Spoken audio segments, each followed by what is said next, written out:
Study of tissue histology क्या कहलाती है? हिस्टोलॉजी कहलाती है। दूसरी बात है, ध्यान देना। अब अगला क्वेश्चन ये भी बनता है कि हमारी जो जीव होती है वो किस कोशिका की बनी होती है? बोलो।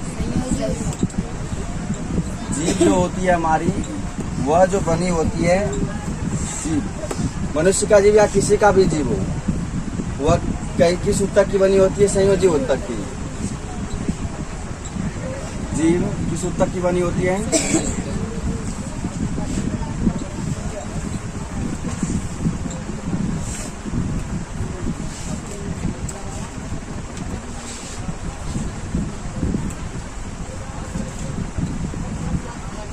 जीव कौन सी ऊतक की बनी होती है? जीव किस ऊतक की बनी होती है? संयोजी ऊतक की बनी होती है। अब आ जाओ, पादप ऊतक मैंने बताया था। पादप ऊतक किस ऊतक की बात कर रहा हूँ?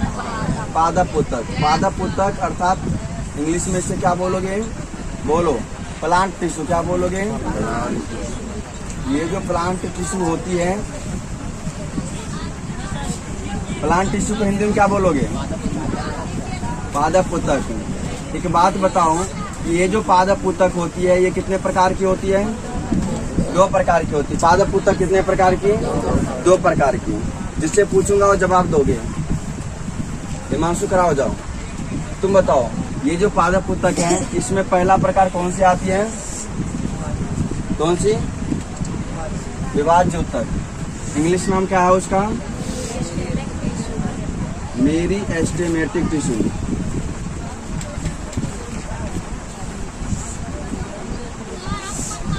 मेरिस्टेमेटिक टिश्यू पहला हो जाएगा, मेरिस्टेमेटिक टिश्यू।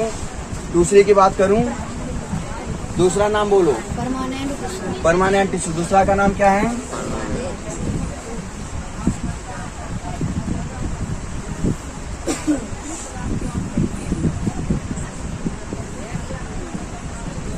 एक होती है मेरिस्टेमेटिक टिश्यू, दूसरी क्या होती है? एक मेरिस्टेमेटिक टिश्यू, दूसरी परमानेंट टिश्यू।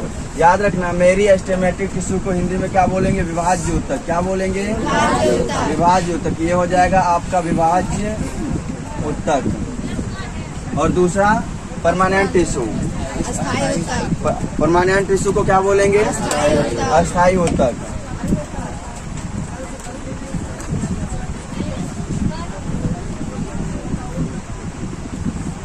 परमानेंट जो टिश्यू होती है वो कौन सी ऊतक होती है? हिंदी में क्या बोलोगे इसे? एक मिनट ध्यान देना, मैंने तो प्लांट टिश्यू बोल दिया। अब इस मेरिस्टेमेटिक टिश्यू की बात करूं तो मेरिस्टेमेटिक टिश्यू का एक गुण होती है। मेरिस्टेमेटिक टिश्यू की क्या होती है? एक गुण होती है। ध्यान देना, ये जो मेरिस्टेमेटिक टिश्यू होती है, इस मेरिस्टेमेटिक टिश्यू में क्या होती है? विभाजन की क्षमता पाई जाती है। बोलो, मेरिस्टेमेटिक टिश्यू में क्या होती है? ये मेरिस्टेमेटिक टिश्यू। मेरिस्टेमेटिक टिश्यू में क्या पाई जाती है? विभाजन की क्षमता पाई जाती है। इसमें क्या होता है? पहली बात इसका याद रखना, इसमें क्या होता है? विभाजन होती है। क्या होती है? विभाजन होती है। क्या होती सच में इसमें विभाजन? बिल्कुल। एक बात बता दो, ध्यान से सुनना। वीडियो स्टार्ट है क्या? माइक लेकर आता। मेरिस्टेमेटिक टिश्यू में क्या होती है? विभाजन होती है। क्या होती है बताओ तो? विभाजन होती है। क्या सच में होती है विभाजन? बिल्कुल होती है। एक बात तुम लोगों को पता होता है कि पादपों में विभाजन जो होती है अर्थात वृद्धि विकास जो होती है, पूरा 2 है ना, तो दोनों लेकर आओ, एक लेकर आओ। पादपों में जो विभाजन होती है अर्थात जो वृद्धि होती है वह कब तक होती है? वह पूरी जिंदगी उसमें विभाजन होती रहती है। और मनुष्य में, अभी चलने दो, अभी जब तक माइक नहीं लगेगा तो नहीं होगा। अभी ध्यान देना। और ये जो होती है जंतु, जैसे हम लोग हो गए, तो जंतु में क्या होता है? विभाजन एक निश्चित उम्र सीमा के बाद रुक जाता है। तुम लोग देखा होगा कुछ बच्चे ऐसे होते हैं जिसमें कि वृद्धि अचानक से हो जाती है और इतना बड़ा हो जाएगा, फिर इतना बड़ा हो जाने के बाद वो इतना के इतना रुक जाता है, उसके बाद इतना से इतना नहीं होता है, कभी नहीं होता, धीरे धीरे उतना को उतना ही रहता है, थोड़ा सा लेस जरूर हो जाता है, ऐसा होता है। तो क्या बातें समझ में आ गई? मेरिस्टेमेटिक टिश्यू में क्या होती है? विभाजन होती है। समझ में आ गया ना? पादप की जिस कोशिकाओं में विभाजन होती है उसे बोलते हैं विभाज्य ऊतक। क्या बोलेंगे? विभाज्य ऊतक बोलेंगे। विभाजन की क्षमता के आधार पर याद रखना, पादप ऊतक को कितने भागों में बांटा जाता है? 2 भागों में बांटा जाता है। दूसरा होती है, दूसरा याद रखना, दूसरा कौन सी है? ये पहला हो गया। दूसरा कौन सी है? Permanent tissue. दूसरा कौन सी है? Permanent tissue.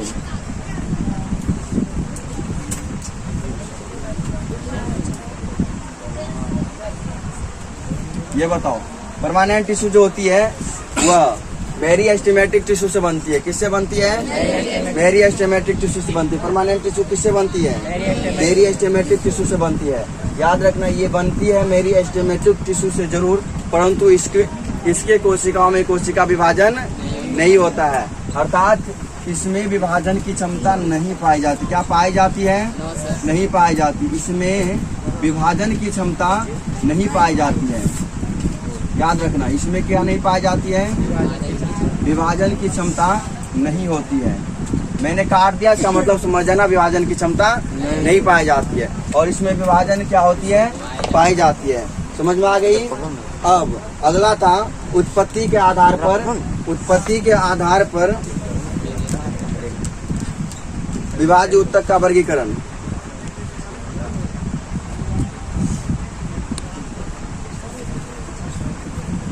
विभाजन के आधार पर मेरिस्टेमेटिक टिश्यू को, ध्यान से सुनना, विभाजन के आधार पर मेरिस्टेमेटिक टिश्यू को साइंटिस्टों ने अलग अलग आधार पर वर्गीकृत किया है। किस आधार पर वर्गीकृत किया है? सबसे पहले है उत्पत्ति के आधार पर वर्गीकरण। किसकी वर्गीकरण की बात मैंने किया है? मेरिस्टेमेटिक टिश्यू का। किसकी? मेरिस्टेमेटिक टिश्यू का। ध्यान देना, पहले हमें किसे पढ़नी है? मेरिस्टेमेटिक टिश्यू को। चलो पहले स्टार्ट करो। स्टार्ट है।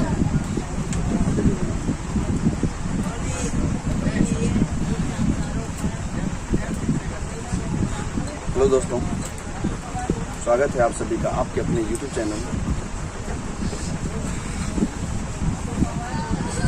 With Gulshan sir lecture in biology classes. मैं आज आप लोगों को क्लास 9th की बायोलॉजी पढ़ाने जा रहा हूँ, जिसमें आपको चैप्टर नंबर 3 पढ़ाऊंगा। और ये चैप्टर नंबर 3 ऊतक है, अर्थात इसे इंग्लिश में टिश्यू कहते हैं। क्या कहते हैं? टिश्यू। ध्यान दीजिएगा, ऊतक जो होती हैं, ये ऊतक ये कोशिकाओं का समूह होता है। जैसे घर बनाने के लिए ईंट, बालू, पत्थर की जरूरत पड़ती है, उसी प्रकार हमारे शरीर की रचना करने के लिए करने के लिए सबसे पहले किसकी जरूरत होती है? कोशिका की। किसकी जरूरत होती है? कोशिका की जरूरत पड़ती है। ये कोशिका जब आपस में मिल जाएगी, जब ये कोशिका, एक जैसी कोशिका आपस में मिलना शुरू कर देता है, तब किसकी रचना होती है? ऊतक की। तब किसकी रचना होती है देवरानी? ऊतक की रचना होती है। कोशिका जब आपस में मिलना शुरू कर देगा, अर्थात जब ये ग्रुप बना लेगा, जैसे एक लड़का अकेला है तो कोई बात नहीं, जब एक लड़का 2-4 लड़का का ग्रुप बना लेगा तो वह एक टीम बन जाएगा। क्या बन जाएगा? टीम। वह एक समूह बन जाएगा, तब वह टीम क्या कहलाएगा? ऊतक कहलाएगा। जो कोशिकाओं का जो टीम होगा, जो ग्रुप होगा, वह क्या कहलाएगा? ऊतक कहलाएगा। कोशिकाओं का ग्रुप क्या कहलाएगा? ऊतक कहलाएगा। ध्यान देना, कोशिकाओं के समूह को क्या कहेंगे? ऊतक कहेंगे। अब ध्यान देना, जब ऊतक आपस में मिलना शुरू कर देगा, जब कई ऊतक आपस में मिल जाएगा, अर्थात ऊतक का ग्रुप बन जाएगा। जब ऊतक का ग्रुप बन जाएगा तो उसे हम लोग क्या बोलेंगे? अंग बोलेंगे। क्या बोलेंगे? अंग। अर्थात ऊतक से मिलकर के क्या बनेगा? अंग। ऊतकों से मिलकर क्या बनेगा? अंग। ऊतकों से मिलकर के क्या बनेगा? अंग। और ये सारा अंग का मतलब हमारा शरीर नहीं समझना, और अंग मतलब कोई एक भाग होता है। समझ गया? अंग का मतलब कोई एक भाग हो गया। जैसे रिप्रोडक्टिव सिस्टम में प्रजनन तंत्र में टेस्टिस, वेजाइना, अलग अलग जो होती है ऑर्गेन्स होती हैं, तो इन ऑर्गेन्स को जब आपस में मिला देते हैं तो क्या बनता है? एक सिस्टम तैयार हो जाता है। आप लोगों ने देखा होगा, जैसे लैपटॉप होती है तो लैपटॉप के कई पार्ट्स होते हैं। लैपटॉप के कई पार्ट्स होते हैं, मेनली होते हैं मॉनिटर होते हैं, CPU होते हैं, कीबोर्ड होते हैं, ये सारी उसकी क्या होती है, पार्ट्स होती है। जब इन सभी पार्ट्स को आपस में मिला देते हैं तो क्या बन जाता है, एक सिस्टम बन जाता है। क्या बन जाता है, सिस्टम बन जाता है। उसी प्रकार से जब कई अंग आपस में मिल जाएगा, कई अंग आपस में मिल जाएगा, अर्थात जब कई ऑर्गेन्स आपस में मिल जाएगा तो उसे हम बोलेंगे ऑर्गेन सिस्टम। क्या बोलेंगे, ऑर्गेन सिस्टम। ऑर्गेन सिस्टम अर्थात उसे हिंदी में बोलेंगे अंग तंत्र। क्या बोलेंगे, अंग तंत्र बोलेंगे। और ध्यान देना, ये जो अंग तंत्र होता है ये क्या होता है, अंग का समूह होता है। अंग के समूह को क्या बोलेंगे, अंग तंत्र। अंग के समूह को क्या बोलेंगे, अंग तंत्र। अर्थात a group of organ is called organ system. A group of organ is called organ system. क्या बात है, समझ में आ गई। चलिए ध्यान देना, अब जैसे ही अंग तंत्र बन गया तो अंग तंत्र, हमारे शरीर में कई अंग तंत्र पाए जाते हैं। अभी बताता हूँ। पहला ध्यान देना, आप लोगों ने नाम सुना होगा पाचन तंत्र का। डाइजेस्टिव सिस्टम होती है ना, पाचन तंत्र में कई ऑर्गन्स आते। पहले तो मुख गुहा आती है। क्या आती है, मुख गुहा आती है। मुख गुहा में फिर क्या होती है, जीभ होती है, दांत होती है, सब होती है ना, ये हो गया। फिर उसके अंदर जाओगे तो यहाँ नली लगी होती है, नली होती है। नली के नीचे उतर जाओगे तो नली के नीचे उतर जाओगे तो यहाँ पर ओएसोफेगस होती है। ओएसोफेगस के नीचे यहाँ पर जिसे उदर बोलते हैं, क्या होती है, अमाशय। क्या होती है, अमाशय, जिसे स्टोमच इंग्लिश में बोलते हैं। फिर स्मॉल इंटेस्टाइन मतलब छोटी आंत, नाम सुने हो ना, छोटी आंत होती है। फिर उसके बाद क्या आती है, बड़ी आंत आती है। अर्थात ये सब आपस में मिल जाता है। तो ये जितना भी ऑर्गन्स मैंने बोला, पहला क्या बोला था, बकल कैविटी मुख गुहा बोला। फिर मुख गुहा के नीचे एक प्रकार की नली होती है जिससे फूड पाइप के नाम जाना जाता है। कौन सी पाइप, फूड पाइप के नाम से जाना जाता है। और उसी प्रकार से जब नीचे आ जाओगे तो फिर वहाँ पर नली एक और होती है जिसे ओएसोफेगस बोली जाती है। उसके बाद स्टोमच, फिर स्टोमच का मतलब होता है अमाशय, पेट, उधर। क्या होती है, अमाशय का मतलब क्या, पेट, उधर होती है ना। लंबा हो जिसका उधर क्या बोलते हैं, लंबोदर। गणेश जी का उधर इतना बड़ा होता है ना, देखे हो ना, हाँ, पूरा का पूरा लड्डू संभाल लेता है उसमें, होता है ना। तो ये तुम लोगों ने देखा ही होगा। तो स्टोमच का मतलब क्या होता है, उधर होता है, पेट होता है। तो उसके बाद छोटी आंत आती, बड़ी आंत आती। तो ये सब क्या है, ऑर्गेन है, एक भाग है। और इन सभी को आपस में मिला दिया तो क्या बन गया, सिस्टम बन गया। क्या बन गया, सिस्टम बन गया। और इन सब, इस सिस्टम का नाम क्या है, क्या नाम है इस सिस्टम का, बोलो, डाइजेस्टिव सिस्टम, पाचन तंत्र। क्या नाम है, बताओ। मैंने अभी एक सिस्टम का नाम बताया, डाइजेस्टिव सिस्टम का। किसका नाम बताया, दूसरा सिस्टम का नाम बताता हूँ, ध्यान देना। एक होती रिस्पायरेटरी सिस्टम, श्वसन तंत्र। कौन सा तंत्र, श्वसन तंत्र, रिस्पायरेटरी सिस्टम होता है। इस रिस्पायरेटरी सिस्टम का नाम सुनो। जैसे ये नासिका छिद्र से स्टार्ट हुआ और नाक का छेद जो होती है, छिद्र का मतलब छेद होता है, तो नासा छिद्र से स्टार्ट हुआ, पीछे एक नली होती है, ठीक ना। और नाक में एक कपाट लगी होती है जिसे नासा कपाट के नाम से जानी जाती है। फिर पीछे बढ़ जाओगे तो यहाँ पर एक और नली होती है जिसे ग्रीष्णी कही जाती है। क्या कही जाती है, ग्रीष्णी कही जाती है। फिर आगे बढ़ जाओगे तो फिर ये क्या होती है, फेफड़ा आती है। और भी नली होती है, बीच में मैं उसका नाम नहीं ले रहा हूँ क्योंकि जो इम्पोर्टेंट है उसका नाम ले रहा हूँ, ध्यान देना। उसके बाद इधर दो भागों में बढ़ जाती है। क्या बढ़ जाती है, फेफड़ा होती है।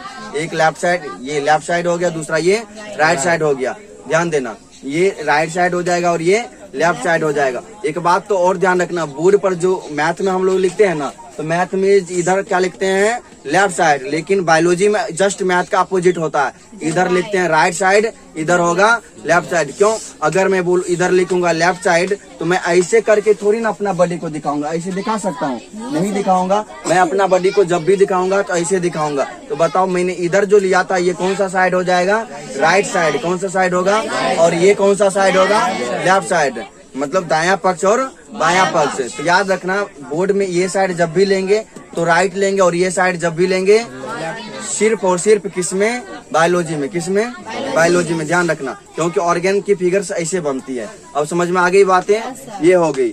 अब ध्यान देना, मैंने रिस्पायरेटरी सिस्टम का नाम बताया। अब रिस्पायरेटरी सिस्टम, दो सिस्टम हो गया ना, एक क्या बताया, डाइजेस्टिव सिस्टम, दूसरा कौन सा सिस्टम है, रिस्पायरेटरी सिस्टम। इस सिस्टम के बाद मैं तीसरी सिस्टम का नाम बताता हूँ। याद रखना, मेरे शरीर में और भी सिस्टम होती है, तीसरी सिस्टम का नाम याद रखोगे। जो तीसरा सिस्टम होता है ना, तीसरा सिस्टम का नाम क्या होता है, ध्यान से सुनना। जो तीसरा सिस्टम होती है उस सिस्टम का नाम है सर्कुलेटरी सिस्टम। कौन सा सिस्टम, सर्कुलेटरी सिस्टम, अर्थात उसे हिंदी में बोलेंगे परिवहन तंत्र। कौन सा तंत्र, परिवहन तंत्र। याद करो, हमारे शरीर में परिवहन तंत्र, जैसे ब्लड हो गया, ब्लड किस के माध्यम से, धमनी, सिरा, बाकी नसों के माध्यम से करती है ना, ब्लड नस के द्वारा जाती आती है ना, तो ये भी एक सिस्टम हो गया तो उसमें कई अंग काम करेंगे, मतलब सिस्टम जो बना होगा ना कई ऑर्गन से मिलकर के बना होगा। ये तो हो गया सर्कुलेटरी सिस्टम। और भी सिस्टम बताता हूँ, ध्यान रख। एक्सक्रिएटरी सिस्टम आती है, क्या आती है? Excretory system. एक्सक्रिएटरी सिस्टम का मतलब क्या होता है? उत्सर्जन तंत्र। क्या होती है? उत्सर्जन तंत्र होता है मतलब क्या, जब कोई पदार्थ, जैसे हम लोग भोजन करते हैं तो सारा का सारा पच ही नहीं जाता, कुछ बेकार पदार्थ बच जाता है ना। मान लो कि हम लोग अगर खेती करेंगे, जैसे किसान में कोई खेती करता है, तो क्या उसमें उगने वाले सभी पौधे उसके लिए आवश्यक होता है? नहीं होता। उसमें कुछ अनावश्यक पौधे होते हैं ना। उस अनावश्यक पौधों को खेत से उखाड़ करके फेंक देना क्या कहलाता है? उत्सर्जन कहलाएगा। क्या कहलाएगा? उत्सर्जन कहलाएगा। जैसे हमारे शरीर में बताओ, पानी पीते हैं तो पानी क्या सारा का सारा पानी हमारे शरीर में रह जाता है? नहीं रहता है। कुछ वाष्प बनकर, ये पसीना बनकर के शरीर से बाहर आता है, कोई कुछ यूरिन बनकर हमारे शरीर से बाहर आता है, कुछ मुख के द्वारा वाष्प बन के बाहर आता है ना। अभी देखो गर्मी है और गर्मी के कारण यहाँ से पसीना चल रही है यहाँ पे पसीना, तो क्या हो रही है? वो पानी हमारे शरीर के बाहर आ रही है। तो वहाँ पर जो हो रही है एक्सक्रिएशन हो रही है। एक्सक्रिएशन मतलब क्या? क्रिएट हो रहा है बाहर की ओर। किधर क्रिएट हो रहा है? एक्स का मतलब बाहर होता है और क्रिएट का मतलब क्या? कुछ निकल रहा है, कुछ क्रिएट हो रहा है। समझ में आ गया? तो वो सिस्टम का नाम क्या बताया मैंने? ये उत्सर्जी तंत्र बताया। क्या बताया? उत्सर्जी तंत्र बताया। दूसरा, उसके बाद भी और भी सिस्टम आता है, उस सिस्टम का भी नाम बताता हूँ, याद रखना। Reproductive system. कौन सा सिस्टम? Reproductive system. तो रिप्रोडक्टिव सिस्टम नाम सुना होगा, नहीं सुना तो अभी सुन लो। रिप्रोडक्टिव सिस्टम का मतलब क्या? प्रजनन तंत्र। कौन सा तंत्र? प्रजनन तंत्र। तो जैसे मैंने बताया ये सब सिस्टम होती है और इसमें कई ऑर्गन काम करता है। जैसे कोशिका, लाल कुत्ते हुआ नहीं था अब बताओ, आगे ध्यान देना। जैसे ही कोशिका आपस में मिला, तो कोशिका मिला तो क्या बना? ऊतक बना। कोशिका आपस में मिला तो क्या बना? ऊतक बन गया। क्या बन गया? ऊतक बन गया। और जैसे ऊतक आपस में मिला तो क्या बन जाएगा? अंग। ध्यान देना बोर्ड पे सभी, जैसे ही ऊतक आपस में मिलेगा तो क्या बनेगा? अंग। और ये कई अंग अगर आपस में मिल जाएगा तो वह किसका निर्माण करेगा? अंग तंत्र का। और इस प्रकार से ध्यान देना, जैसे ही अंग तंत्र की रचना हो गई, पूरा शरीर में कई अंग तंत्र ऑर्गेन सिस्टम बन गया। कई अंग तंत्र अर्थात ऑर्गेन सिस्टम बन गया। इन ऑर्गेन सिस्टम का, ये सभी ऑर्गेन सिस्टम आपस में मिलना शुरू करेगा। और जब ये सभी ऑर्गेन सिस्टम आपस में मिल जाएगा तो फिर जाकर के हमारे इस पूरे बॉडी का निर्माण होगा। किसका निर्माण होगा? पूरे हमारे बॉडी का, अर्थात किसकी निर्माण होगी? शरीर। किसका निर्माण होगा? बोलो। शरीर का निर्माण होगा। शरीर को क्या बोलोगे? बॉडी। क्या बोलोगे? बॉडी। तुम्हें पता चला कितनी जटिल प्रोसेस होती है हमारे शरीर की रचना में? पता चल गया। इतने प्रोसेस के बाद जाकर के हमारी शरीर की रचना होती है। और इसमें इतना, इन सब में भी कई वर्क होते हैं, कई कार्य होते हैं, सबका अपना अपना प्रकार होता है। तो मैं बताऊं, ऊतक के बारे में समझ गया, कोशिका मैंने पढ़ा रखा है, कोशिका समझ गए हो? ध्यान देना, कोशिकाओं के समूह को क्या बोलते हैं? ऊतक बोलते हैं। ऊतक समझ में आ गई? और कोशिका के समूह को ऊतक बोलते हैं, ये बात लिखी जा चुकी है। स्टडी ऑफ टिश्यू अर्थात ऊतक का अध्ययन क्या कहलाएगा? हिस्टोलॉजी। क्या कहलाएगा? हिस्टोलॉजी। हिस्टोलॉजी अर्थात इसे हिंदी में क्या बोलेंगे? औतकी। क्या बोलेंगे? औतकी बोलेंगे। हिस्टोलॉजी को हिंदी में क्या बोलेंगे? आप बताओ, ध्यान से सुनना। कुछ जैसे हमारा जो टिश्यू होती है ना, वो कई प्रकार की होती है। हमारा जो टिश्यू होती है वो कई प्रकार के होते हैं। देखा होगा तुम लोग, देखा होगा, होता कुछ यूं है कि व्यक्ति जब जवान होता है ना, बड़ा स्मार्ट दिखता है। क्यों दिखता है वो? जैसे ही वो व्यक्ति जवान से बूढ़ा हो गया तो फिर वो व्यक्ति का जो स्मार्टनेस होता है वो धीरे धीरे गायब हो जाता है, चमड़िया झुलस जाता है। ऐसा होता है। क्या होती है? जो स्किन होती है वो क्या होती है? उसकी झुलस जाती है। और पहले जो होती क्या, हमारे ध्यान देना, जैसे ये हो गया हमारा गाल हो गया, इसमें क्या होती है? ये फैट होती है। क्या होती है? फैट होती है। बसा होती है। बसा के कारण जो हमारा शरीर होता है, बसा के कारण जो हमारा स्किन होता है वो फिट बैठता है। कैसी बैठता है? फिट बैठता है। इसी कारण से हमारा जो, ये देख लो, अभी जो ये स्किन जो दिख रहा है वो कितना फिट स्किन दिख रहा है। क्यों? क्योंकि अभी हम जो है यूथ हैं, तो इस अवस्था में स्किन क्या होती है?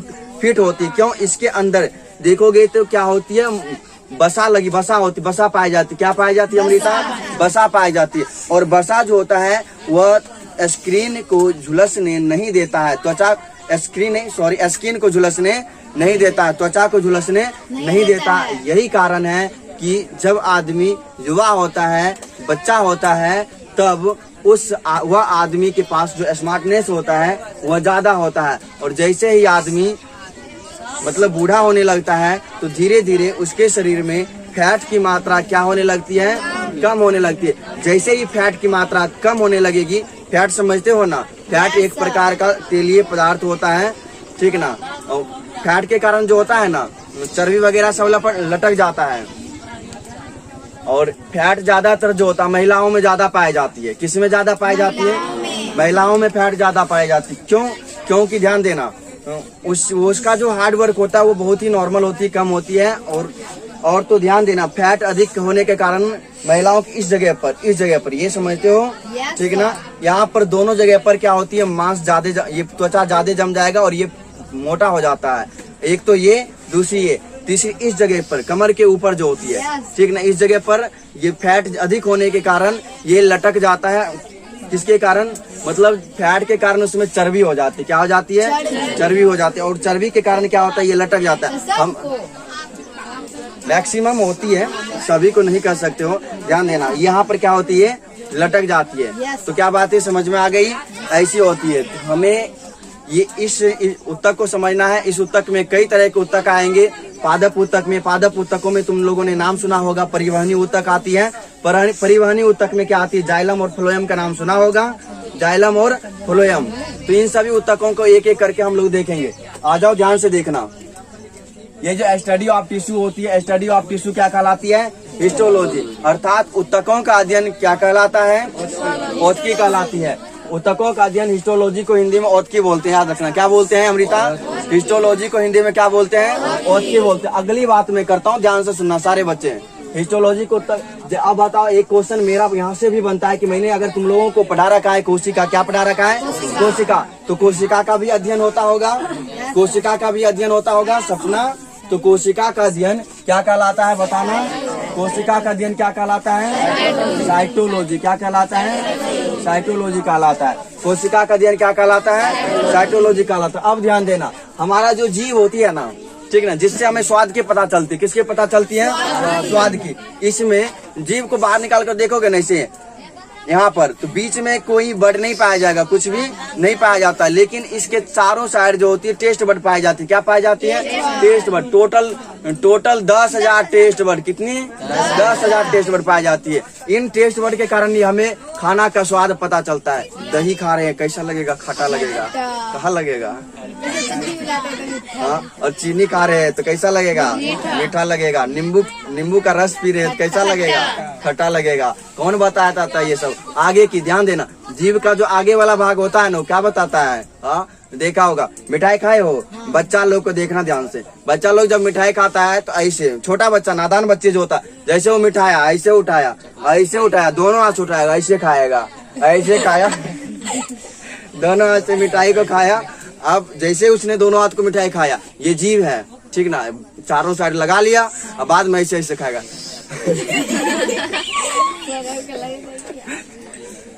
बाद में चारों ओर चाटता है ना, चारों ओर ऐसे खाता है। क्यों? क्योंकि हमें, अच्छा, ये आगे वाले भाग से चारों ओर चाट रहा है। क्यों? आगे वाले जीव का जो आगे वाला भाग होता है ना, उससे किसका पता चलता है? मीठा का। किसका पता चलता है? मीठा का। पीछे अगर आगे मीठा तो पीछे तीखा का पता चलेगा, ठीक ना।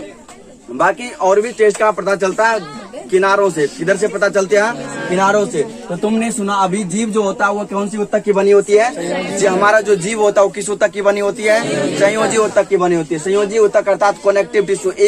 एक उत्तक को दूसरे उत्तक से क्या करता है? कनेक्ट करता है। क्या करता है? कनेक्ट करता है। पता चल गई। संयोजी उत्तक किसे कहते हैं? एक ऐसा उत्तक जो एक अंग को दूसरे अंग से भी कनेक्ट करे, या फिर एक कोशिकाओं को दूसरे कोशिका से कनेक्ट करता है, वैसे उत्तक को क्या बोलेंगे? संयोजी उत्तक। संयोजी उत्तक अर्थात इंग्लिश में से क्या बोलोगे?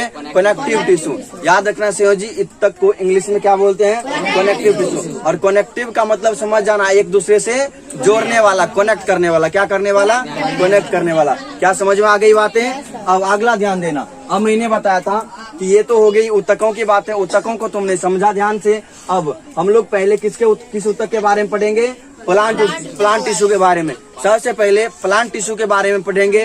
ध्यान देना, ये जो प्लांट टिश्यू होती है, पादप ऊतक होती है, जब ये पढ़ लेंगे उसके बाद हम आप लोगों को लेकर चलेंगे किसमें, एनिमल टिश्यू में। किसमें लेकर चलेंगे, एनिमल टिश्यू में। अब सबसे ज्यादा आप लोगों को पढ़ने में आएगा मजा एनिमल टिश्यू के बारे में। किसके बारे में, एनिमल टिश्यू के बारे में। लेकिन ऐसा नहीं है, इसे पढ़ने में मजा नहीं आएगा, इसे भी पढ़ने में मजा आएगा। जानकारी हमारी हर क्षेत्र की जरूरी है, चाहे वह कैसा भी एरिया हो, हर क्षेत्र की हमें जरूरी होती है जानकारी। याद रखना, ज्यादा से ज्यादा क्वेश्चन एग्जामों में अगर पाया जाता है तो किससे आता है, प्लांट टिश्यू से। किधर से आएगा, प्लांट टिश्यू से। और एनिमल से भी आता। हम लोग एनिमल है तो एनिमल के बारे में जानकारी रखना जरूरी है ना। तो एनिमल टिश्यू को लास्ट में देखेंगे, पहले किसे देखेंगे, प्लांट टिश्यू। पहले किसे देखेंगे, प्लांट टिश्यू को। ध्यान देना, प्लांट टिश्यू अर्थात कोई पूछेगा बताओ बाबू प्लांट टिश्यू किससे, तो इसमें नॉर्मल सी बात है, जो ऊतक पादप में पाया जाएगा उसे ऊतक को क्या बोलेंगे, प्लांट टिश्यू बोलेंगे ना। प्लांट में प्रेजेंट टिश्यू को क्या बोलेंगे, पादप ऊतक बोलेंगे, प्लांट टिश्यू बोलेंगे। मतलब जो ऊतक पादपों में पाई जाएगी, बोलो लड़का, जो ऊतक पादपों में पाई जाएगी, पादप ऊतक बोलोगे ना। कोई दिक्कत की बात है क्या, समझने की सिंपल सी बात है। बताओ, जो ऊतक मुझ में है वह ऊतक मेरे नाम से जाना जाएगा, जाएगा ना। जैसे बोलो मेरे पास जो ऊतक पाया जाएगा, तुम लोग बोलोगे ये ऊतक किसका है। जैसे मैंने अपने शरीर से कोई टिश्यू निकाल कर दिया, बोला बताओ बच्चों ये टिश्यू किसका है, तो बताओगे पक्का, क्या बताओगे, ये तो सर का टिश्यू है, मैं तो पहचानता हूँ। समझ में आ गया ना। बताओ, जो मेरे में टिश्यू होगा वो मेरा टिश्यू, जो तुम लोगों में टिश्यू होगा वह तुम्हारा टिश्यू हो गया। तो सीधी सी सिंपल सी बात है, जो टिश्यू प्लांट में पाया जाएगा, जो टिश्यू कहाँ पर पाई जाएगी, प्लांट में पाई जाएगी, उस टिश्यू को कौन सा टिश्यू बोलोगे, प्लांट टिश्यू। सिंपल सी बात है। बोलो वंदना, क्या बोलोगी, प्लांट टिश्यू बोलोगे ना। देवरानी इधर देखना, प्लांट टिश्यू बोलोगे। अब ध्यान देना, प्लांट टिश्यू जो होता है ना, मैं थोड़ी सी प्लांट की ग्रो की बात कर लेता हूँ। ध्यान देना, पादपों में 2 तरह की वृद्धि होती है।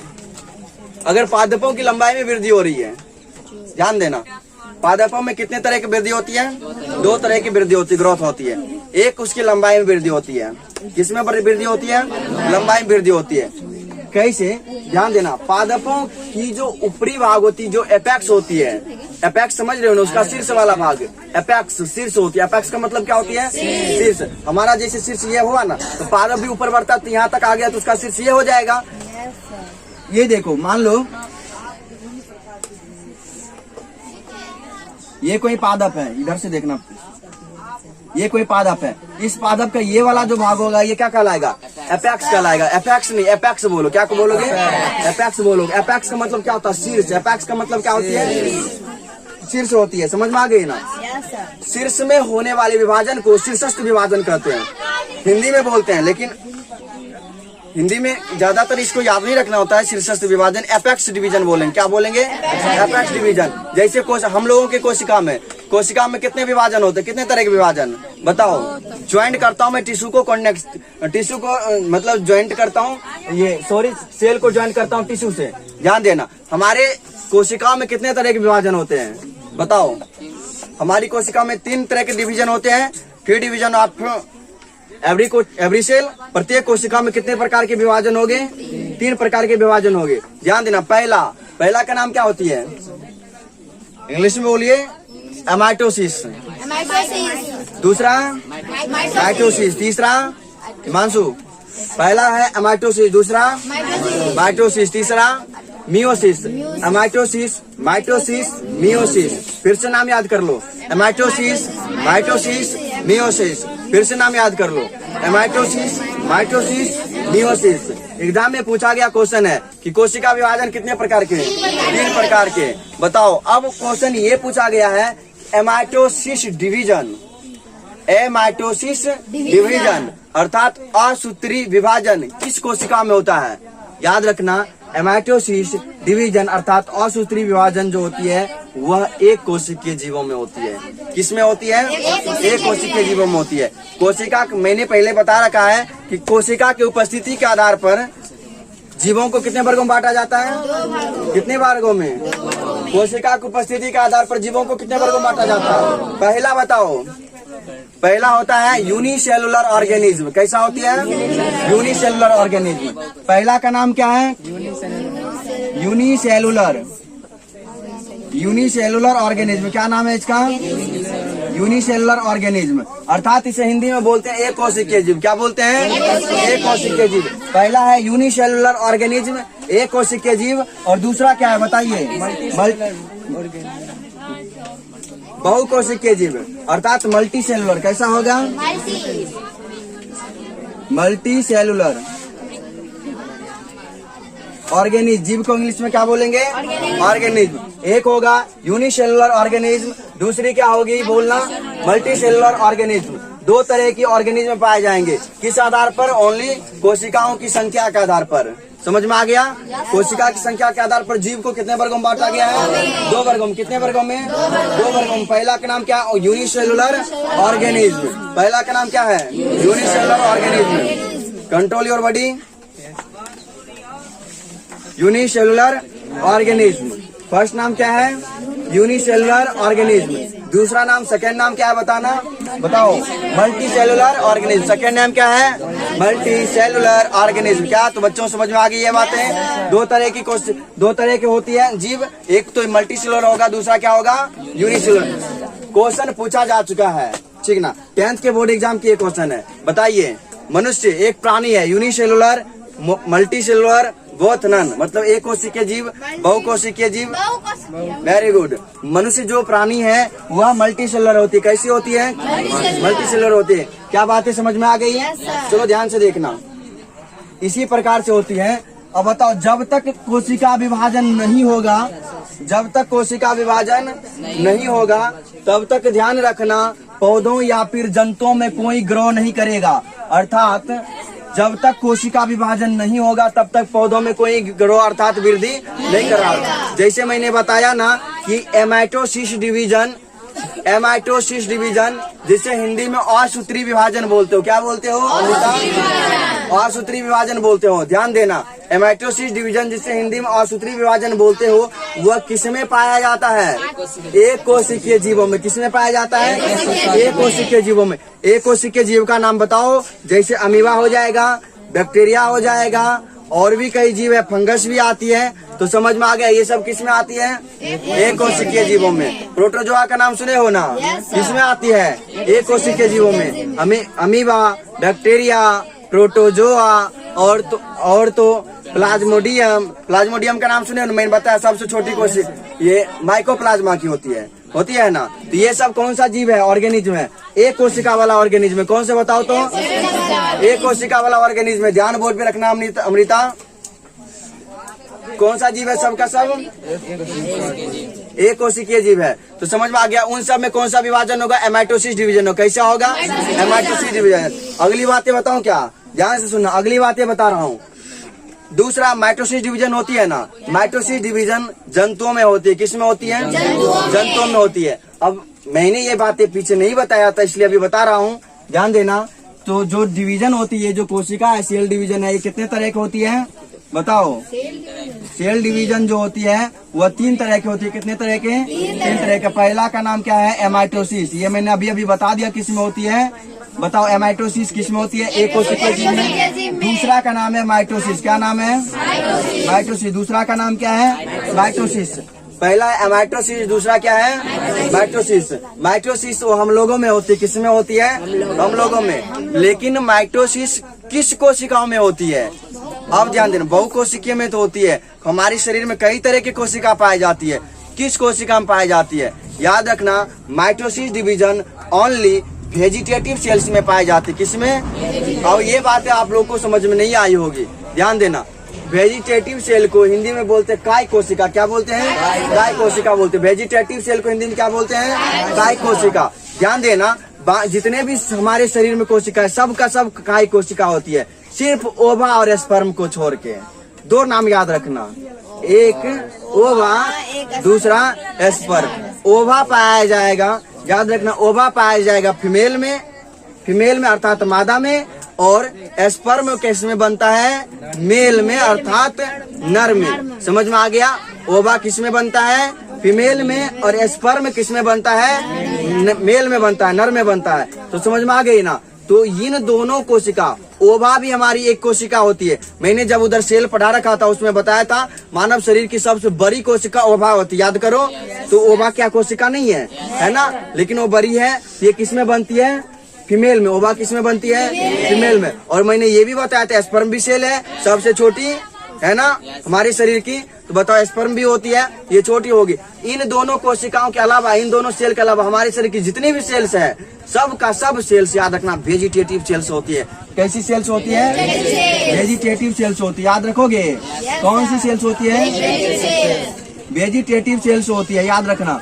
वेजिटेटिव सेल्स को हिंदी में क्या बोलते हैं? कायिक कोशिका। क्या बोलेंगे? कायिक कोशिका। इसे हिंदी में बोलना कायिक। क्या बोलोगे? कायिक कोशिका बोलोगी। इन सभी कोशिका में, जैसे कोई भी एक कायिक कोशिका के नाम बताओ। हेपेटिक नाम सुने हो ना? हेपेटिक हमारा जो लीवर बनी होती है, लीवर, वो हेपेटिक के होते हैं। ब्रेन नाम सुने हो ना? न्यूरॉन सेल और गिलियल सेल नाम सुने हो ना? इसकी बनी होती है ना। और बताओ, ध्यान से सुनना। जैसे और भी कई कोशिका होती है, जैसे हमारा ये त्वचा जो होगी, स्किन भी होगा, ये भी सेल से बनी होती है, ठीक ना। तो इन सब को ध्यान देना।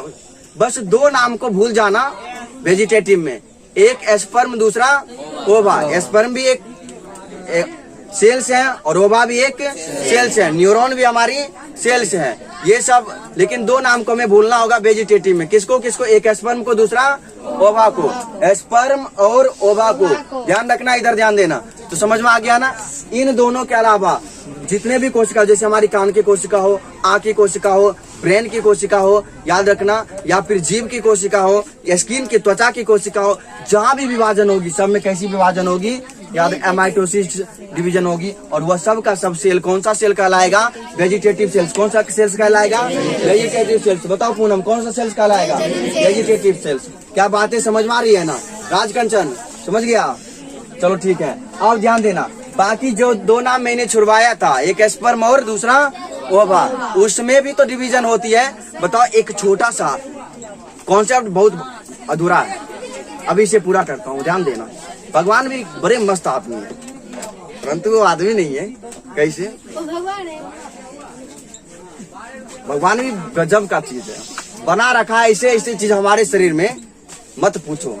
ध्यान देना, उससे उसे लगा कि अगर जीव कोशिका तो बहुत छोटी होती है और वही कोशिका वृद्धि विकास करके इतनी बड़ी बन जाता है, हमारी जैसा विरासत जीव बन जाता है जो पूरे पृथ्वी पर राज करता है।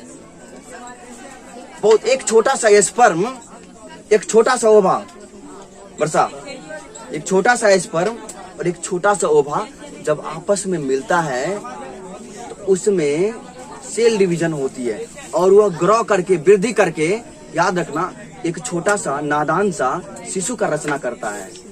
जब जन्म लेता है तो शिशु होती है, पहले तो गैमेट बनाएगा, गैमेट से बनता है फिर जायगोट बन जाता है। ये बात, जायगोट का मतलब होता है युग्मनज, ठीक ना। जैसे स्पर्म और ओवा मिल गया तो डबल संरचना हुई ना, तो युग्मनज हो जाती है। फिर ध्यान देना, फिर हमारे शरीर में एम्ब्रियो बनता है। तुम लोगों ने नाम सुना होगा भ्रूण हत्या का। हाँ, बच्चों को जब उसकी माँ के गर्भ अवस्था में ही मार दिया जाता है तो यह हत्या हुआ, और यह हत्या भ्रूण हत्या के नाम से जानी जाती है। और मैंने तुम लोग को ये भी बताया है कि बेबी जब अपने माँ के गर्भ अवस्था में होती है तब तक के लिए उसे फीटस का नाम दिया जाता है, याद करो, बताया था। क्या नाम दिया जाता है? फीटस। मेडिकल में जाओगे तो यह ज्यादा से ज्यादा फीटस का इस्तेमाल किया जाता है। किसका इस्तेमाल किया जाता है? फीटस। इस फीटस की माँ की अवस्था भी ठीक नहीं है, इसे थोड़ा दिन और हॉस्पिटल में रहना पड़ेगा, ऐसा सुनने को मिलता है। मिलता है तो उसे फीटस बेबी को बोला जाता है। किसे बोला जाता है? बेबी को बोला जाता है। ये तो फीटस होगी। फीटस की बात छोड़ते हैं, अगला बात करते हैं हम लोग, ध्यान से सुनना। ये फीटस हो गई ना। चलो नेक्स्ट बातें हम लोग करते हैं। अब ये मैंने बताया जो भ्रूण होती है, भ्रूण जब जन्म लेता तो शिशु बन गया। क्या बन गया? शिशु बन गया। अब वो शिशु इतना छोटा, देखो ध्यान देना है, स्पर्म और ओवा मिला तो क्या मिला था? स्पर्म और ओवा।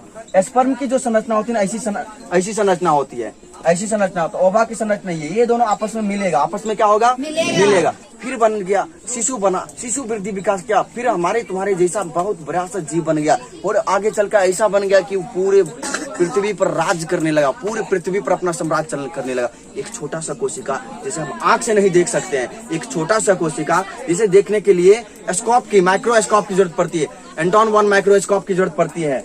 वह कोशिका वृद्धि विकास करके इतना ज्यादा ग्रो करता है, और इतना ज्यादा ग्रो करने के बाद एक समय ऐसा आता है वो अपने जैसा नया जीव की तैयारी में लग जाता है। वह मानव को बनाने की तैयारी में लग जाता है। मानव पृथ्वी को छोड़कर चांद पर जाने की तैयारी में लग जाता है। वही मानव पृथ्वी को, वही छोटी सी कोशिका वृद्धि विकास करके पृथ्वी को छोड़ करके किसी अन्य पृथ्वी जैसा गोला की खोज में लग जाता है। कितना अजूबा कॉन्सेप्ट है ये, सोच लो, इमेजिंग का चीज है ये। भगवान ने क्या दिमाग से बनाया कि यही चीज वृद्धि विकास करेगी और बहुत बड़ी बनेगी। ये चीज वृद्धि विकास करेगी और बहुत बड़ी बनेगी, और इसके पास इतना दिमाग होगा, ये तो फिर नई नई चीजों का आविष्कार करने में लग जाएगा, अपने जैसा हूबहू तैयार करने में लग जाएगा। सिर्फ एक चीज अभी बाकी है कि मैं खुद अपने जैसा इंसान नहीं बना पा रहा हूँ, नहीं तो इंसानों ने बहुत कुछ कर रखा है। मानव ने, याद रखना है लड़की, मानव ने बहुत चीज को बना रखा है। एग्जाम्पल के लिए आप देख सकते हो क्रिश 3 मूवी जा करके, उसमें देखना जा करके होता क्या है, जानवरों का डीएनए और इंसान का डीएनए मिक्स करके एक नई जनरेट किया जाता है, न्यू स्पेसीज जनरेट किया जाता है। उसमें देखा होगा कि एक जो विलन होती है, वो उसमें विलन के लिए जो सपोर्ट के लिए जो आता है, जीव वाला आता है, बहुत बड़ा जीव होता है, यहाँ से मारेगा बहुत दूर फैला देता है, जीव को फैला देता है ऐसे, और एक मुंह में सटा दिया तो मेरा मुंह तुम्हारे मुंह में सट जाएगा, इससे खींचता है। हाँ, होता है ना ऐसा, बिल्कुल ऐसा होता है। हाँ, एक होता बाल को ऐसे चोटी को लहरा लेता है, ऐसे लहराता है। हाँ, जिसको लग गया काम से, मतलब चोटियों में भी इतनी पावर होती है। वाह, देखो तो क्या सुना, तो ऐसी होगी ना, कितना इमेजिंग का चीज है। आज तक सिर्फ इतना ही नहीं पता चल पाया कि भगवान के पास इतना दिमाग कैसे आ गया। हाँ, क्या गजब का चीज बना रखा है इंसानों के बीच उसने। हाँ, पता नहीं किस यूनिवर्सिटी से पढ़ा है, पता चलता तो हम लोग भी वहीं से पढ़ते। सब लोग भी। चलो ठीक है, तो समझ में आ गई। तो अभी मैंने बताया नहीं, इसी ये जो स्पर्म और ओवा का नाम सुनाया ना, इसमें वृद्धि विकास होती है। वह वृद्धि विकास किसमें होती है, कौन सी होती है, मियोसिस होती है। कौन सी होती है, मियोसिस होती है, याद रखना। कौन सी होती है, मियोसिस। मियोसिस डिवीजन जो होती है किसमें होती है, बोलना, स्पर्म और ओवा में होती है, स्पर्म और ओवा में होती है। समझ में आ गई, याद रखना। इसी प्रकार से प्लांट टिश्यू में भी जैसे यहाँ पर विभाजन हुई है ना, जैसे हर कोशिकाओं का गुण होता है विभाजन करना, ध्यान रखना। जिस कोशिका में विभाजन नहीं पाया जाएगा उस कोशिका में वृद्धि विकास नहीं होगा। अगर हमारे शरीर में कोशिका विभाजन नहीं होगा तो याद रखना हमारे शरीर में वृद्धि और विकास नहीं होगा। वैसे ही प्लांट टिश्यू ये भी तो कोशिकाओं से मिलकर बना होता है ना, ये भी तो कोशिकाओं से मिलकर बना होता है। पूनम बोलो तो बताओ, क्या इसके कोशिका में कोशिका विभाजन नहीं होगा? हाँ बिल्कुल होगा। जिसमें नहीं होगा उसे बोल देंगे सर परमानेंट टिश्यू है। ये क्या है, ये परमानेंट टिश्यू। और जिसमें कोशिका विभाजन हो रही है याद रखना उसे बोलेंगे विभाज्य ऊतक, अर्थात मेरिस्टेमेटिक टिश्यू। क्या बोलोगे, मेरिस्टेमेटिक टिश्यू। ध्यान से सुनना अगली बात। अब जो भी ऊतक है वो कोशिकाओं से मिलकर बना होता है तो उसके कोशिकाओं में हर चीज पाया जाएगा, विभाजन होती है इसमें। याद रखना इसके कोशिका में साइटोप्लाज्म पाई जाएगी। जी सर, साइटोप्लाज्म के बिना कोई कोशिका जीवित नहीं रह सकती है। क्या बताओ, रह सकती है? साइटोप्लाज्म मतलब कोशिका द्रव। क्या, कोशिका द्रव। प्लाज्मा नाम सुने हो ना, साइटोप्लाज्म कोशिका के बीच। ध्यान देना, ये कोशिका हुई और कोशिका के बीचों बीच केंद्रक, और केंद्रक के चारों साइड एक लिक्विड पाई जाती है ना, ये रंगहीन होती है। कैसा होता है इसका रंग? कुछ नहीं होता, कलरलेस। सेलर का ध्यान देना, कैसी होती है ये? कलरलेस होती है, रंगहीन होती है। और दूसरा, ये जो लिक्विड है ये गाढ़ा होती है। कैसी होती है? गाढ़ा होती है। गाढ़ा कैसी? दही के जैसा, समझते हो? गाढ़ा समझते हो ना, तो ऐसी होती है। और तरल होती है, उसके बाद रंगहीन होती है, चिपचिपा भी होती है। चिपचिपा लसलसा समझते हो ना, तो चिपचिपा लसलसा होती है। ये प्लाज्मा होती है। क्या होती है? और पदार्थ की चौथी अवस्था है अकॉर्डिंग टू केमिस्ट्री। क्या होती है पदार्थ की चौथी अवस्था? क्या कहलाती है? प्लाज्मा कहलाती है। क्या कहलाती है? पदार्थ की चौथी अवस्था क्या कहलाती है? प्लाज्मा कहलाती है। ये क्या होती है? प्लाज्मा भी होती है। समझ में आ गई बात है? क्या कहलाती है? प्लाज्मा कहलाती है। कोई दिक्कत नहीं है किसी को? चलो फिर ठीक है, बहुत अच्छा। ध्यान देना, प्लाज्मा बाकी समझ सकते हो, मैं ज्यादा एग्जाम्पल दूंगा तो फिर अच्छा नहीं होगा। क्यों सर? समझ में हो गया ना? ध्यान देना। तो ये जो मेरिस्टेमेटिक टिश्यू होती है ना, इनकी कोशिकाओं में भी क्या पाया जाएगा? साइटोप्लाज्म पाया जाएगा। ऊर्जा निर्माण करने के लिए कोशिकाएं भी पाई जाएगी। समझ में आ गया ना बातें? तो ध्यान देना, इसमें मेरिस्टेमेटिक टिश्यू में क्या होती है, विभाजन होती है। समझ में आ गई। दूसरा कौन सी होती है, परमानेंट टिश्यू। तो ये जो परमानेंट टिश्यू होती है ना, ये याद रखना, परमानेंट टिश्यू मेरिस्टेमेटिक टिश्यू से बनी होती है। किस टिश्यू से, मेरी। और किस अवस्था में, भ्रूणीय अवस्था में। किस अवस्था में बनती है, भ्रूणीय अवस्था। भ्रूणीय अवस्था तो समझते हो ना, भ्रूणीय अवस्था में किस अवस्था में बनी होती है, भ्रूणीय अवस्था में बनी होती है। इसी चीज को मैंने लिखा है यहाँ पर, मेरिस्टेमेटिक टिश्यू में विभाजन होती है। मेरिस्टेमेटिक टिश्यू में क्या होती है, विभाजन होती है। परंतु परमानेंट टिश्यू में विभाजन की क्षमता नहीं पाई जाती। परमानेंट टिश्यू में विभाजन की क्षमता नहीं पाई जाती। समझ में आ गई बातें। चलो अब बताना, साइंटिस्टों ने अपना दिमाग लगाया। क्या दिमाग लगाया कि साइंटिस्टों ने जब दिमाग लगाया तो उसने क्या किया कि पादपों को, ये जो मेरिस्टेमेटिक टिश्यू है ना, उसको भी उत्पत्ति के आधार पर बांट दिया। किसके आधार पर, उत्पत्ति के आधार पर वर्गीकरण कर दिया। तो अगला कॉन्सेप्ट इसका ये है, याद रखना, उत्पत्ति के आधार पर। किस आधार पर, उत्पत्ति के आधार पर। किस आधार पर, उत्पत्ति के आधार पर। किसका वर्गीकरण की बात कर रहा हूँ मैं, बताओ। मेरिस्टेमेटिक टिश्यू का आधार पर, मेरिस्टेमेटिक टिश्यू उत्पत्ति के आधार पर मेरिस्टेमेटिक टिश्यू का वर्गीकरण।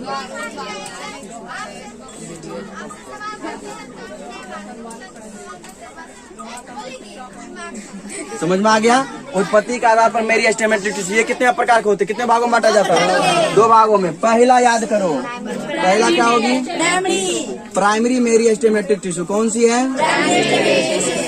Primary meristematic tissue. दूसरा क्या हो जाएगा बताना तो,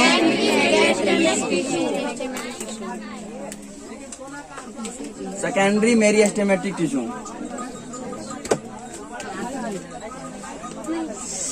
प्राथमिक विभाज्य ऊतक और दूसरी क्या होगी, द्वितीयक विभाज्य ऊतक। एक होगी प्राथमिक विभाज्य ऊतक, दूसरी क्या होगी, द्वितीयक विभाज्य ऊतक होगा। प्राथमिक विभाज्य ऊतक और द्वितीय विभाज्य ऊतक। ध्यान देना, ये जो प्राइमरी ग्रोथ होती है ना, ये जो प्राइमरी मैंने ये बात बताया था, पादपों में 2 तरह की ग्रोथ होती है, एक प्राइमरी होती है, दूसरी सेकेंडरी होती है। प्राइमरी ग्रोथ जो होगी वह पौधों की लंबाई में वृद्धि कराता है। किसमें वृद्धि कराता है, पौधों की लंबाई में। पौधों की लंबाई में अगर वृद्धि हो रही है तो मैं उसे क्या समझूंगा बताना, प्राइमरी ग्रोथ। अगर पौधों की लंबाई में वृद्धि हो रही तो मैं उसे, पौधों की लंबाई में वृद्धि हो रही तो मैं उसे क्या समझूंगा, बोलो, प्राइमरी ग्रोथ। और दूसरी बातें ध्यान रखना, ये सेकेंडरी ग्रोथ।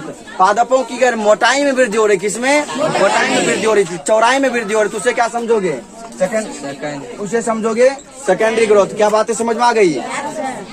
ये हो जाएगी प्राइमरी ग्रोथ, एक ऐसी ग्रोथ होती है जो पादपों की लंबाई में वृद्धि करवाती है। और सेकेंडरी ग्रोथ एक ऐसी ग्रोथ होती है जो पादपों को मोटाई में, किसमें, मोटाई में वृद्धि करवाती है। क्या बात समझ में आ गई। यहाँ तक कोई दिक्कत है किसी को, नहीं है ना। यहाँ तक मैंने आप लोगों को बताया था, फिर भी मैंने दोबारा इसे रिप्लेस किया, आप लोगों के सामने प्रेजेंट किया। अच्छी तरह से ये बातें याद हो गई होगी, ठीक ना। अब मैं आगे बढ़ता हूँ, ध्यान देना। अब है स्थिति के आधार पर इसका वर्गीकरण। किसके आधार पर, स्थिति के आधार पर वर्गीकरण। Classification of meristematic tissue on situation, basis of situation. मतलब क्या, स्थिति के आधार पर, स्थिति के आधार पर किसकी वर्गीकरण की बात कर रहा हूँ, मेरिस्टेमेटिक टिश्यू की बात कर रहा हूँ। याद रखना, स्थिति के आधार पर, स्थिति के आधार पर। किस आधार पर, स्थिति के आधार पर, स्थिति के आधार पर याद रखना मेरिस्टेमेटिक टिश्यू को वर्गीकृत किया जाता है। ये वर्गीकरण हम लोग नेक्स्ट क्लास में देखेंगे, नेक्स्ट वीडियो में देखेंगे। और वीडियो कुछ ज्यादा बड़ा ना हो जाए, शॉर्ट रहे तो ज्यादा अच्छा रहता है, ठीक ना। और आप लोग का टाइम ज्यादा वेस्ट ना हो। और उम्मीद करते हैं आप लोग इस चीज को समझ पाए होंगे। अगर आप सच में हमारी वीडियो को देख करके समझ गए हैं, अगर आपको मेरा पढ़ाया अच्छा लगा है तो एक लाइक तो बनती है। चैनल को लाइक कीजिए, सब्सक्राइब कीजिए, आगे शेयर कीजिए और अपने दोस्तों के पास शेयर कीजिए ताकि उनके पास भी इस तरह की पढ़ाई अवेलेबल हो सकेगा। तो आज के लिए बस इतना ही, मिलते हैं फिर नेक्स्ट वीडियो में। जय हिंद। जय भारत।